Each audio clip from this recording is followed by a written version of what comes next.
construisit à l'époque. Vas-y encore. Voilà le même pont, mais vu de l'autre côté. On voit bien ici le café.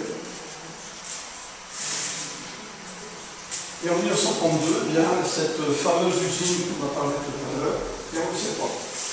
Puisque le chute bien, devait plus avoir cours à cette époque, et l'usine a donc fermé, qui a posé beaucoup de problèmes à la commune. Cette usine a été reprise par Aiello. Et Aiello a repris les locaux en faisant pratiquement la même utilisation, mais pour faire des filets, du fil et des filets de pêche. Mais en 1937, c'était pas loin de la guerre, et ils ont pu déménager toute l'usine et voilà cette usine qui était relativement importante, on voit ici. Là, c'est la route du Chapeau Rouge, la route de Fion étant ici. Et on retrouve encore quelques travées ici, il y a des travées qui ont été démolies il y a peu de temps. Et tous ces bâtiments ici ont également été démolis. Et c'est là où on retrouve la rue Victor Hugo maintenant. Alors, cette rue ici existe encore un petit peu, c'est le fameux seule rue. Avec ici sur le côté le marchand de fruits, là, et toute cette partie-là a été rasée, et maintenant c'est donc un terrain à vague, alors qu'ici, il y a eu la construction des nouveaux logements qui ont été mis en place dernièrement. Alors la Deuxième Guerre mondiale, qui a été sur la commune, parce qu'elle a fait beaucoup de dégâts ici sur cette zone. Alors que la guerre 14-18, on en a pas encore parlé, la guerre 39-45 était très meurtrière sur la commune, puisque les Allemands voulaient rentrer sur Dunkerque, mais tous les Français et les Anglais essayaient de stopper l'invasion allemande de façon à ce que les soldats puissent monter sur les bateaux pour être mis en Angleterre. Donc on a fait l'opération Dynamo. Donc, étant donné qu'il y avait cette guerre était prise entre deux feux, entre les Français et les Anglais d'une part, et les Allemands d'autre part, et chacun se filait dessus, bien sûr, et ça a causé beaucoup de dégâts aussi bien humains que matériels. Les deux grandes journées importantes et terribles, c'était les 2 et 3 juin 1940. C'est là où l'église a brûlé, et puis on verra tous les dommages qui ont eu lieu. Alors vous vous rappelez de la mairie qui se trouve là, l'école des garçons qui se trouvait ici. Eh bien, le logement du directeur a été complètement bombardé, et il ne reste plus qu'une partie de l'école des garçons qui a été plus ou moins restaurée en 1941, je crois. C'était rafistolé de façon à pouvoir quand même recevoir quelques enfants. Voici la même vue avec la mairie, toujours le logement directeur et l'école des garçons. En voilà une vue prise de la place, à peu près de la mairie actuelle, où on retrouve le point du cimetière,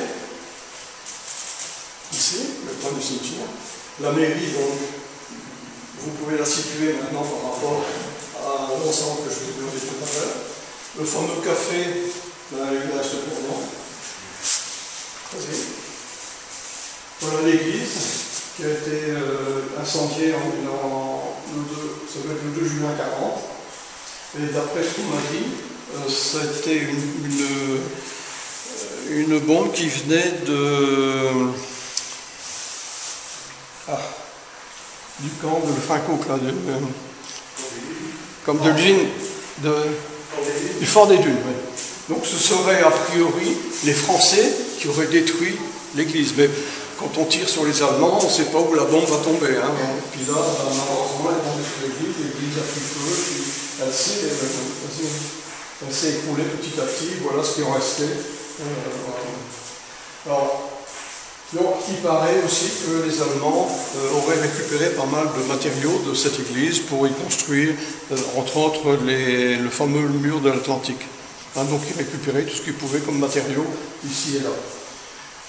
Petite remarque, le calvaire qui se trouve ici, eh bien, c'est le Christ qui se trouve sur cette croix, qu'on retrouve dans l'église actuelle, qui a été restaurée et puis remis dans l'église. Alors, petite anecdote aussi concernant l'église, puisque le clocher est complètement démoli. Il y a la cloche de l'église qui était tombée, elle s'est fêlée, mais pour éviter que les Allemands la barbotent aussi, eh bien, elle a été enterrée dans un trou d'obus. Ça a été rebouché de façon à la capter. Et après-guerre, on a déterré la cloche, mais comme elle était fêlée, il a fallu la refondre. Et elle est revenue, donc, et elle s'appelle Renée. Renée, puisqu'elle renaissait de ses enfants. Petite anecdote sur la cloche. Alors, voilà, j'ai envie de mettre cette vue-là avant l'autre, parce qu'on voit le café ici qui était démoli, où tout à l'heure il y avait assez de temps. Voilà, ça c'est le. Ici c'est la mairie. À l'époque, c'était une forge. Et ici, c'est le presbytère. Et là, c'est la poste. On verra sur une autre vue. Voilà ce qui restait de l'église petit à petit. C'était des tas de bricaillons partout. C'était vraiment infâme. Alors voilà la poste que je vous ai dit tout à l'heure. On retrouve encore ce bâtiment, et ce bâtiment a été restauré jusqu'à la construction de la nouvelle poste que l'on a connue, qui n'est plus maintenant la poste. Eh bien, elle a été restaurée et puis elle a encore servi jusqu'en 1962. Voilà les ruines du presbytère, où les jeunes filles posent pour la postérité. Alors là, c'est le pont à cochon, ce qui est resté du pont à cochon, pardon. Ah non, on voit encore les cuvées, mais il y avait eu des patins qui avaient été mis entre deux, de façon à pouvoir passer d'un bord à l'autre du canal des Moines. Dans les moulins, il a existé 4 moulins à Téteghem, mais qui ont tous disparu. Il y en avait un qui a disparu bien avant-guerre, puisqu'il se trouvait route de la Branche, ce qu'on appelle le Bois Joli, je ne sais pas si vous connaissez, et le premier moulin qui est parti de Téteghem, et là il a été démonté, parce que le meunier avait été foudroyé par l'orage. Il y avait donc des orages, et pour essayer d'arranger un peu son moulin, le meunier était monté sur les ailes pour enlever peut-être parce que pour faire tourner les ailes, on met des bandelettes. Et il a peut-être envie d'enlever ses bandelettes pour éviter que le moulin tourne trop vite. Et il a été foudroyé, et puis c'est comme ça que le moulin a été disparu. Le deuxième moulin, c'est celui-ci, c'est le moulin qui a eu plusieurs noms. C'était le moulin Beau, ensuite, et le dernier utilisateur, c'était Verlet. Et ce moulin se trouvait derrière le café au moulin. Des pierres, bien le moulin se trouvait là derrière. Vas-y, on va prendre une autre vue. Voilà. Et ici, c'était le café et la boulangerie qui se trouve où il y a maintenant le café au moulin. On retrouve un bon moulin bien connu dans les Flandres. Il en existe heureusement encore quelques-uns qui ont été restaurés. Le troisième moulin, c'était le moulin Tacoun, qui se trouvait près du pont à Charette. Donc, lorsque vous allez sur Uxem, vous avez le pont qu'on a vu tout à l'heure, le pont à Charette. Eh bien, ce moulin était juste avant le pont à Charette. Avec les bonnes meules de foin. Puisque la guerre étant passée par là, il a fallu enterrer les morts. Et il y a eu donc beaucoup de soldats qui sont morts dans cette guerre. aussi bien des Français que des Anglais que des Allemands.